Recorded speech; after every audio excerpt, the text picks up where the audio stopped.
Next topic है हमारा प्रौद्योगिकी और संस्थागत सुधार।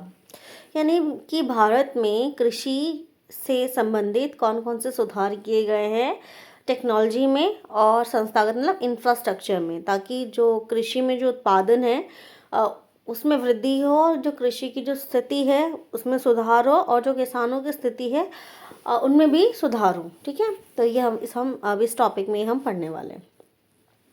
जैसे कि पहले बताया गया है कि भारत में कृषि हजारों वर्षों से की जा रही है, परंतु प्रौद्योगिकी और संस्थागत परिवर्तन के अभाव में लगातार भूमि संसाधन के प्रयोग से कृषि का विकास अवरुद्ध हो जाता है तथा इसकी गति मंद हो जाती है। सिंचाई के साधन का विकास होने के उपरांत भी देश के बहुत सारे बड़े भागों में अभी भी किसान खेती बाड़ी के लिए मानसून और भूमि की प्राकृतिक उर्वरकता पर निर्भर हैं। बढ़ती हुई जनसंख्या के लिए भी ये एक महत्वपूर्ण चुनौती है। ठीक है, यानी कि अभी तक जितने भी सुधार किए गए हैं वो पर्याप्त नहीं है। ठीक है, चाहे सिंचाई का विकास हो, चाहे भूमि की उर्वरता में जो सुधार हो वो किया जा रहा है, लेकिन ये सभी चीज़ें जो है वो पर्याप्त नहीं है। यानी इनमें और भी ज़्यादा सुधार करने की आवश्यकता है। क्यों? क्योंकि आज भी जो भारतीय कृषि है वो मानसून पर निर्भर करती है। इसका मतलब ये हुआ कि अगर बारिश अच्छी होगी तो उत्पादन हमें अच्छा प्राप्त होगा, बारिश नहीं होगी और कम होगी तो उत्पादन हमें अच्छा प्राप्त नहीं होगा। ठीक है, इसके अलावा आज भी जो भूमि की जो प्राकृतिक उर्वरकता है, मतलब जो उसके अंदर जो नेचुरली जो वो फर्टाइल है, मतलब उपजाऊ है, उसी पर जो कृषि है वो निर्भर करती है। ठीक है, इसके अलावा 60% से भी अधिक लोगों को आजीविका प्रदान करने वाली कृषि में कुछ गंभीर तकनीकी और संस्थागत सुधार लाने की आवश्यकता है। स्वतंत्रता के पश्चात देश में संस्थागत सुधार करने के लिए जोतों की चकबंदी, सहकारिता और जमींदारी आदि समाप्त करने को प्राथमिकता दी गई। प्रथम पंचवर्षीय योजना में भूमि सुधार मुख्य लक्ष्य था। भूमि पर पुश्तैनी अधिकार के कारण यह टुकड़ों में बढ़ती जा रही थी, जिसकी चकबंदी करना अनिवार्य था। ठीक है, यानी कि जब हमारा देश आज़ाद हुआ 1947 में, ठीक है, उसके बाद जब प्रथम पंचवर्षीय योजना जो 1951 में लागू हुई, उसमें जो मुख्य उद्देश्य था कृषि में सुधार करना ही था। ठीक है, तो उसके लिए क्या किया गया? सबसे पहले जो ज़मींदारी व्यवस्था थी जो अंग्रेज़ों के टाइम से चली हुई आ रही थी उसको ख़त्म किया गया। ठीक है, यानी कि अब कोई भी ज़मींदार नहीं रहेगा, और जो ज़मींदारों के पास जो एक्स्ट्रा भूमि थी, जो उनके पास इतने सारे ज़मीन या गाँव हुआ करते थे, वो उन लोगों को बांट दिया गया जिनके पास ज़मीनें नहीं थी। ठीक है, इसके अलावा सहकारिता, यानी कि एक भूमि है उस पर सभी लोग मिलकर के खेती करेंगे, वो सहकारिता कृषि को प्राथमिकता दी गई। ठीक है, तो यानी कि सभी मिलकर के भूमि पर खेती करेंगे। भूमि किसी की नहीं है, सबकी है, एक प्राकृतिक संसाधन है। ठीक है, इसके अलावा चकबंदी किया गया, क्योंकि देखो चकबंदी का मतलब जैसे मान लो एक किसान है, ठीक है, ए उसके पास अगर ये ज़मीन है और उसके अगर दो बेटे होते हैं, मान लो बी और सी, तो वो दो हिस्से में बट जाएगा। फर्दर मान लो बी के दो बच्चे होते हैं तो वो इस ज़मीन को ऐसे बांट देगा, सी के होते हैं तो ये ऐसे बांट देगा। इस तरीके से ज़मीन जो है वो छोटे छोटे टुकड़ों में बट जाएगा। ठीक है, तो अब चकबंदी का मतलब क्या है कि ज़मीन के छोटे छोटे टुकड़ों को इकट्ठा करके एक बड़ा सा भूमि बना देना। ठीक है, ताकि उस पर खेती करना थोड़ा सा आसान हो जाए। आई होप आपको ये समझ आ गया होगा। अब नेक्स्ट है हमारा हेड, मतलब आगे का है, भूमि सुधार के कानून तो बने परंतु इनके लागू करने में ढील की गई। 1960 से 1970 के दशक में भारत सरकार ने कई प्रकार के कृषि सुधारों की शुरुआत की। पैकेज टेक्नोलॉजी पर आधारित हरित क्रांति और श्वेत क्रांति जैसी कृषि सुधारों के लिए कुछ रणनीतियाँ आरंभ की गई। ठीक है, यानी कि भारत सरकार ने बहुत सारी कोशिशें तो की कि भूमि मतलब कृषि में सुधार किया जाए, लेकिन उनको इतना प्रभावशाली तरीके से लागू नहीं किया गया। ठीक है, या फिर कुछ जो हमारी जो संस्थाएं जो व्यवस्थाएं थी उसमें कमी होने की वजह से उसका रिजल्ट हमें उतना नहीं देखा गया, मतलब देखने को मिला जितना कि हमने एक्सपेक्ट किया था कि इन चीज़ों से, जैसे ज़मींदारी व्यवस्था। ठीक है, कि जब ये बोला गया कि जिनके पास भी एक्स्ट्रा ज़मीनें हैं वो उन लोगों को दे देंगे जिनके पास भूमि नहीं है, भूमिहीन किसानों को दिया जाए। ठीक है, तो उन लोगों ने क्या किया, अपने रिश्तेदारों के नाम पे भूमियों को ट्रांसफ़र कर दिया। ठीक है, ज़मीनों को अपने रिश्तेदारों के नाम पे डाल मतलब दे दिया, उनको दे दिया। ठीक है, तो इससे हमें उतना ज़्यादा फ़ायदा देखने को नहीं मिला। ठीक है, इसके अलावा कृषि में उत्पादन को बढ़ाने के लिए 1960 में हरित क्रांति की शुरुआत की गई, जो आपने क्लास 9th में पढ़ा हुआ है। ठीक है, तो हरित क्रांति में क्या हुआ कि जो कृषि करने का जो तरीका है उसमें बदलाव किया जाए। तो वो क्या होगा कि आप HYV बीजों का इस्तेमाल करो। ठीक है, इसके अलावा खाद का इस्तेमाल किया जाए। इसके अलावा कीटनाशक और कीटनाशकों का उपयोग किया जाए ताकि कृषि में उत्पादन को बढ़ाया जा सके। तो ये सब कुछ तरीके जो हैं बदल करके कृषि में उत्पादन को बढ़ाने की कोशिश की गई। ठीक है, इसके अलावा श्वेत क्रांति की शुरुआत की गई। तो श्वेत क्रांति दूध से संबंधित है, आपको पता होना चाहिए। ठीक है, इसे इंग्लिश में ऑपरेशन फ्लड कहते हैं। ठीक है, तो इसका जो मुख्य उद्देश्य था वो ये था कि भारत में जो दूध का उत्पादन है वो बढ़ाया जाए। ठीक है,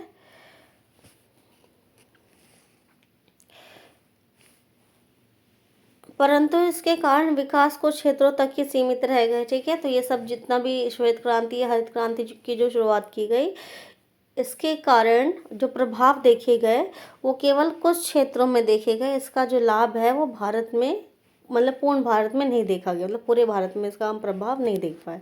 ठीक है, इसलिए 1980 और 1990 के दशक में व्यापक भूमि विकास कार्यक्रम शुरू किया गया, जो संस्थागत और तकनीकी सुधारों पर आधारित था। इस दिशा में उठाए गए कुछ महत्वपूर्ण कदमों में सूखा, बाढ़, चक्रवात, आग और बीमारी के लिए फसल बीमा के प्रावधान और किसानों को कम दर पर ऋण सुविधाएं प्रदान करने के लिए ग्रामीण बैंक, सहकारी समितियां और बैंकों की स्थापना शामिल थी। ठीक है, यानी कि जब जो भी हमने सुधार किया उसका जब हमने एक व्यापक परिणाम नहीं देखा तो भारत सरकार ने फिर संस्थागत तकनीकी सुधार के लिए एक व्यापक भूमि विकास कार्यक्रम शुरू किया। ठीक है, तो इसके अंदर क्या क्या किया गया, जो किसान हैं उनको नुकसान ना हो ज़्यादा, तो इसके लिए अगर सूखा पड़ता था या बाढ़ आती थी या चक्रवात, आग या बीमारी के कारण जब भी फसल खराब हो जाती थी तो उनके लिए फसल बीमा की व्यवस्था की गई। ठीक है, कि अगर उनका नुकसान हो भी जाएगा तो उन्हें उनकी फसल का कुछ % जो है वो सरकार दे देगी ताकि उन्हें ज़्यादा नुकसान ना हो। ठीक है, इसके अलावा ऋण की सुविधा उपलब्ध कराने के लिए ग्रामीण बैंक खोले गए, सहकारी समितियां बनाई गई ताकि जो किसान हैं उन्हें कम ब्याज पर आसानी से ऋण मिल जाए, यानी उधार मिल जाए, ताकि वो खेती जो है वो आसानी से कर सकें। किसानों के लाभ के लिए भारत सरकार ने किसान क्रेडिट कार्ड और व्यापक दुर्घटना बीमा योजना की शुरुआत की। ठीक है, तो ये आपको पता होना चाहिए, इसका आता है KCC की फुल फॉर्म पूछी जाती है पेपर में। तो KCC मतलब किसान क्रेडिट कार्ड। ठीक है, यानी कि किसानों के लिए क्रेडिट कार्ड की व्यवस्था की गई। जैसे आपको पता है क्रेडिट कार्ड में क्या होता है कि अगर हमारे पास पैसे नहीं भी होते हैं तो हम क्रेडिट कार्ड का इस्तेमाल करके उसको मतलब खर्च कर सकते हैं, और जैसे ही हमारे पास पेमेंट आएगी उसको हम वापस पे कर सकते हैं। तो इसके लिए कुछ टाइम पीरियड मिलता है कि आपको 6 महीने में या 1 महीने में इस तरीके से आपको पेमेंट करनी है वापस।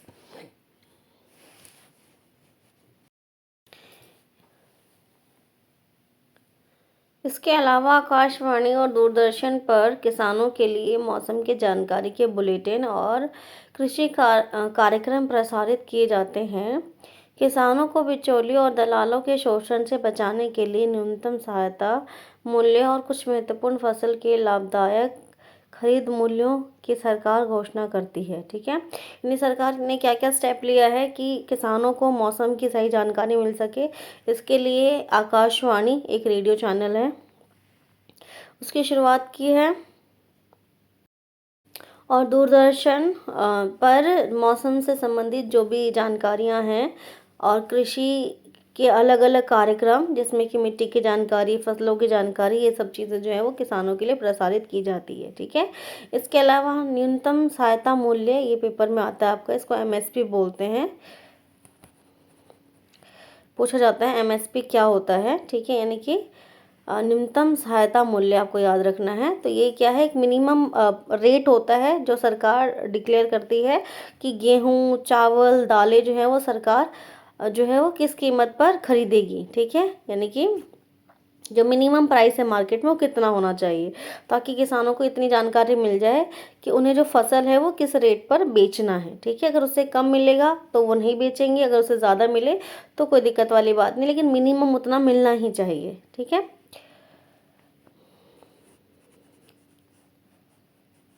इसके अलावा एक छोटा सा ये स्टोरी है भूदान और ग्रामदान की, ठीक है, तो इसे एक बार पढ़ लेते हैं हम।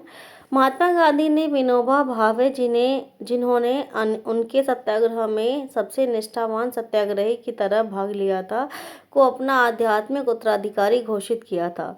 उनकी गांधी जी के ग्राम स्वराज अवधारणा में गहरी आस्था थी। गांधी जी की शहादत के बाद उनके संदेश को लोगों तक पहुंचाने के लिए विनोबा भावे ने लगभग पूरे देश की पदयात्रा की थी। एक बार जब वे आंध्र प्रदेश के एक गांव पोचमपल्ली में बोल रहे थे कि कुछ भूमिहीन गरीब किसानों गरीब सॉरी कुछ भूमिहीन गरीब ग्रामीणों ने उनसे अपने आर्थिक भरण पोषण के लिए कुछ भूमि मांगी। विनोबा भावे ने उनसे तुरंत कोई वायदा तो नहीं किया, परंतु उन्होंने आश्वासन दिया कि यदि वह सहकारी खेती करेंगे तो वे सरकार से बात करके उनके लिए ज़मीन मुहैया कराएंगे। अचानक श्री रामचंद्र रेड्डी उठ खड़े हुए और उन्होंने 80% भूमिहीन ग्रामीणों को 80 एकड़ भूमि बांटने की पेशकश की। इसे भूदान के नाम से जाना गया, ठीक है, यानी कि जो सत्याग्रही थे विनोबा भावे, ठीक है, गांधी जी उनको बहुत पसंद करते थे, और जो गांधी जी की जो एक अवधारणा थी ग्राम स्वराज की, उनमें उनकी बहुत आस्था थी, ठीक है। तो जब गांधी जी की मृत्यु हो गई उसके बाद विनोबा भावे जो थे वो गांधी जी के संदेश को गांव-गांव तक पहुंचाने के लिए उन्होंने पदयात्रा करी।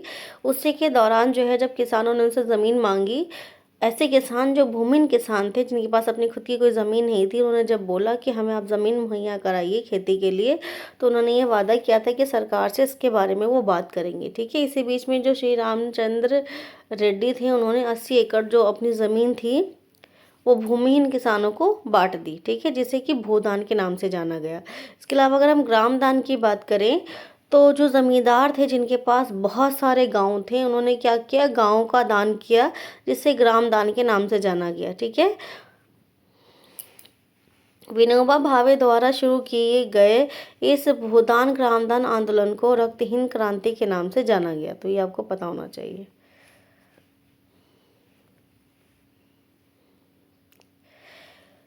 कृषि की राष्ट्रीय अर्थव्यवस्था, रोजगार और उत्पादन में योगदान। कृषि भारतीय अर्थव्यवस्था की रीढ़ की हड्डी रही है। सकल घरेलू उत्पाद में कृषि के योगदान का अनुपात 1951 से लगातार घटने के उपरांत भी यह 2010-11 में देश की लगभग 52% जनसंख्या के लिए रोजगार और आजीविका का साधन है, ठीक है। यानी आज भी 50% से ज़्यादा लोग जो है वो कृषि के ऊपर निर्भर हैं, ठीक है, रोजगार के लिए। कृषि का सकल घरेलू उत्पाद में घटता अंश गंभीर चिंता का विषय है, क्योंकि कृषि में किसी भी प्रकार की गिरावट और प्रगतिरोध अर्थव्यवस्था के अन्य क्षेत्रों में गिरावट लाएगी, जो समाज के लिए व्यापक निहितार्थ है। कृषि के महत्व को समझते हुए भारत सरकार ने इसके आधुनिकीकरण के लिए भरसक प्रयास किए हैं। भारतीय कृषि में सुधार के लिए भारतीय कृषि अनुसंधान परिषद और कृषि विश्वविद्यालयों, पशु चिकित्सा सेवाएं और पशु प्रजनन केंद्र की स्थापना की है। बागवानी विकास, मौसमी विज्ञान और मौसम के पूर्वानुमान के लिए अनुसंधान और विकास को वरीयता दिया है, ठीक है। यानी कि जैसे कि पता है हमें कि जो कृषि है वहीं से जो हमें कच्चा माल प्राप्त होता है उसका उपयोग जो है वो उद्योगों में होता है, और जो कृषि है वो रोजगार का भी मतलब सबसे ज़्यादा रोजगार प्रदान करता है, और जो कृषि का जो उत्पाद है वो हम खाने के लिए इस्तेमाल करते हैं, ठीक है। तो अगर कृषि के उत्पादन में गिरावट होगी तो ये एक बहुत गंभीर चिंता का विषय है। इस चीज़ को देखते हुए भारत सरकार ने अनेक कदम उठाया है, जैसे कि भारतीय कृषि अनुसंधान की स्थापना की गई है, जहाँ पर कृषि से संबंधित रिसर्चेस होते हैं, नई नई खोज होती है, नए नए बीज बनाए जाते हैं।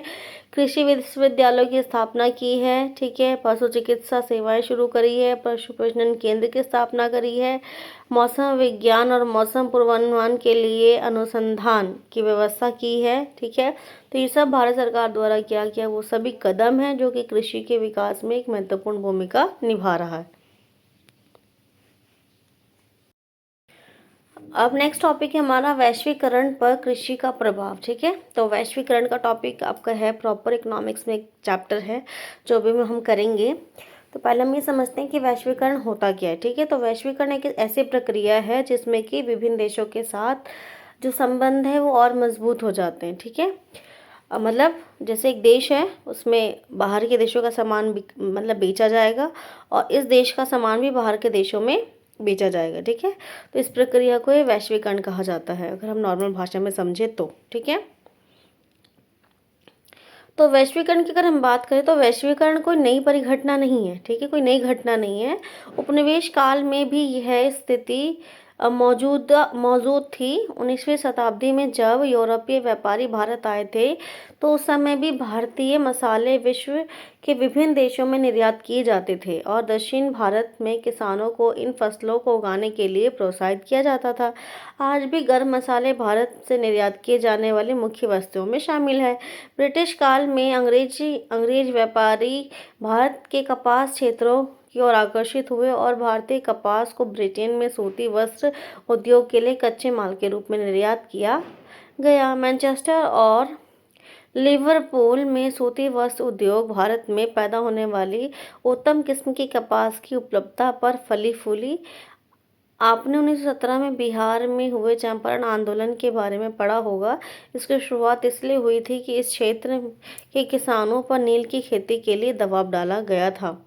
नील ब्रिटेन के लिए सूती वस्त्र उद्योग के लिए कच्चा माल था। ठीक है, तो यानी अगर वैश्वीकरण की बात करें तो कोई नई बात नहीं है, शुरू से ही जो हमने पढ़ा है। एक्चुअली में जब हम गुलाम भी बने, भारत जो गुलाम बना वो बना भी इसी वजह से क्योंकि बाहर जैसे इंग्लैंड के जो व्यापारी थे वो भारत आए थे और धीरे धीरे उन्होंने भारत पर अपना कब्जा करना स्टार्ट कर दिया। ठीक है, तो वो शुरू शुरू में मसाले के लिए भारत में आकर आए थे। मतलब भारत में जो मसाले थे वो उत्तम क्वालिटी के थे और अच्छे कीमत पर उन्हें मिल जाते थे, जिन्हें वो महंगे दामों पर जाकर के इंग्लैंड में बेचते थे और मुनाफा कमाते थे। ठीक है, तो यानी कि शुरू से ही जो आयात निर्यात की जो प्रक्रिया है वो होती आई है। ठीक है, उसके बाद भारत का जो कपास था वो अपनी क्वालिटी के लिए फेमस था, तो कपास को इंग्लैंड लेके जाते थे और वहाँ पर उसे कच्चा माल से तैयार माल यानी कपड़ा बना करके उसे बेचा जाता था। ठीक है,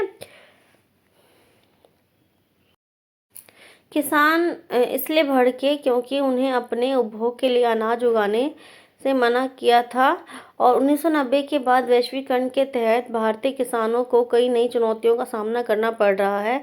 चावल, कपास, रबड़, चाय, कॉफ़ी, जूट और मसालों का मुख्य उत्पादक होने के बावजूद भारतीय किसान विश्व के विकसित देशों से स्पर्धा करने में असमर्थ है क्योंकि इन देशों में कृषि को अत्यधिक सहायकी दी जाती है। ठीक है, यानी कि सबसे बड़ी चुनौती क्या है कि जो भारत में जो उगाया जाता है चावल, कपास, रबड़, चाय, कॉफ़ी, जूट वगैरह, वो अच्छी क्वालिटी का होने के बावजूद भी जो है किसानों को उतनी लागत नहीं मिल पाती जितना उन्होंने खर्च किया होता है और उन्हें मुनाफा भी नहीं मिल पाता है। ठीक है, तो इस चीज़ से जो किसान है वो क्या हो जाते हैं, परेशान हो जाते हैं। आज भारतीय कृषि दोराहे पर है। भारतीय कृषि को सक्षम और लाभदायक बनाना है तो सीमांत और छोटे किसानों की स्थिति सुधारने पर जोर देना होगा। हरित क्रांति ने लंबा चौड़ा वायदा किया परंतु आज यह कई विवादों से घिरी है। यह आरोप लगाया जा रहा है कि हरित क्रांति के दौरान रसायनों के अत्यधिक प्रयोग, जल भृतों के सूखने और जैव विविधता लुप्त होने के कारण भूमि का निम्नीकरण हुआ है। आज जीन क्रांति संकेत शब्द है जिसमें जेनेटिक इंजीनियरिंग सम्मिलित है। देखो अब जो यहाँ पे क्या बताया जा रहा है कि जो भारतीय कृषि है, ठीक है, जिसकी लागत बहुत ज़्यादा है, ठीक है, और उन्हें मुनाफा मतलब जो उनकी जो कीमत है वो क्या रहती, कम रहती है, तो जिसकी वजह से जो किसान है उन्हें उनकी मेहनत का फल नहीं मिल पाता है। ठीक है, तो अगर भारतीय किसानों की स्थिति को सुधारना है तो क्या करना होगा, जितने भी सीमांत यानी छोटे किसान हैं उसको सुधारना होगा, मतलब भूमि को बड़ा करना होगा, ताकि किसान मतलब जो ताकि कृषि क्षेत्र में सुधार किया जा सके, ठीक है। क्योंकि हमने अभी पहले पढ़ा है कि जो छोटे छोटे भूखंड होते हैं उस पर प्रॉपर तरीके से तकनीक का इस्तेमाल करके कृषि करना संभव नहीं है, ठीक है। तो अब हरित क्रांति की अगर हम बात करें तो हरित क्रांति की वजह से उत्पादन में वृद्धि तो हुई, लेकिन इसके जो नकारात्मक प्रभाव है जो आज हम देख रहे हैं वो बहुत ज़्यादा है, ठीक है। जैसे कि रसायनों का उपयोग करने से जो भूमि है वो बंजर हो रही है, ठीक है। जो जल स्रोत है वो सूखते जा रहे हैं, ठीक है। जो जैव विविधता है वो विलुप्त हो रही है। तो ये सारे कुछ कारण हैं जिसकी वजह से हरित क्रांति को हम उतना सक्सेसफुल यानी उतना सफल नहीं मानेंगे जितना हमने उम्मीद किया था, ठीक है। तो अब एक नया शब्द है जेनेटिक इंजीनियरिंग या जेनेटिक क्रांति जिसे हम बोलते हैं, जीन क्रांति सॉरी जिसे हम बोलते हैं। तो इसमें क्या है, जेनेटिक इंजीनियरिंग बीजों की नई संकरण किस्मों का आविष्कार करने में शक्तिशाली पूरक रूप में जानी जाती है। इसका मतलब अब हमें क्या करना है, नए किस्म के बीजों का आविष्कार करना है, नए किस्म के बीज ढूंढने हैं जिससे कम लागत में अच्छी फसल जो है वो प्राप्त हो सके, ठीक है, जिसे जीन क्रांति कहा जा रहा है।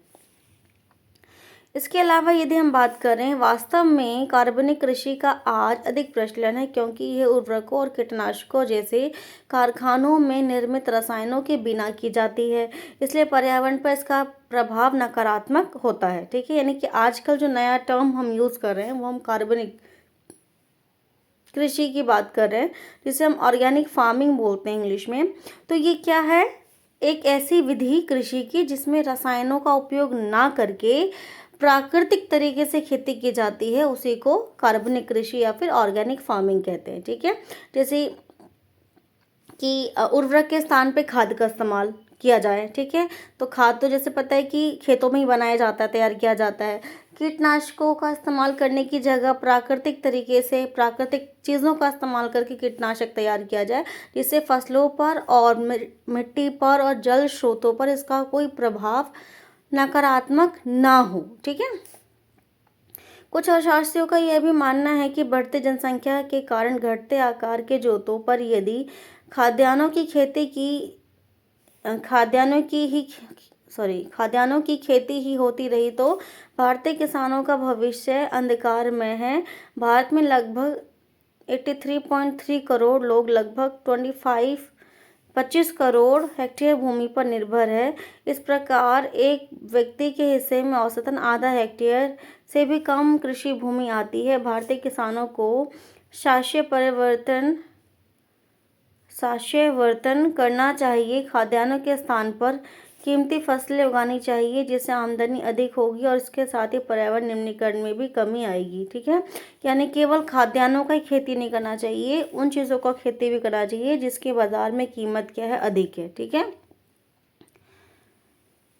जैसे फलों, औषधि पौधे, बायोडीजल फसलें, जट्रोफा, जोजोबा, फूलों सब्जियों को उगाने के लिए चावल या गन्ने से बहुत कम सिंचाई की आवश्यकता होती है। भारत में जलवायु विविधता का विभिन्न प्रकार की कीमती फसलें उगा करके उपयोग किया जा सकता है, ठीक है। यानी कि कृषि के पैटर्न में यानी कि कृषि पद्धति में अगर सुधार किया जाए तो किसानों को इससे बहुत ज़्यादा मुनाफा जो है वो हो सकता है, ठीक है।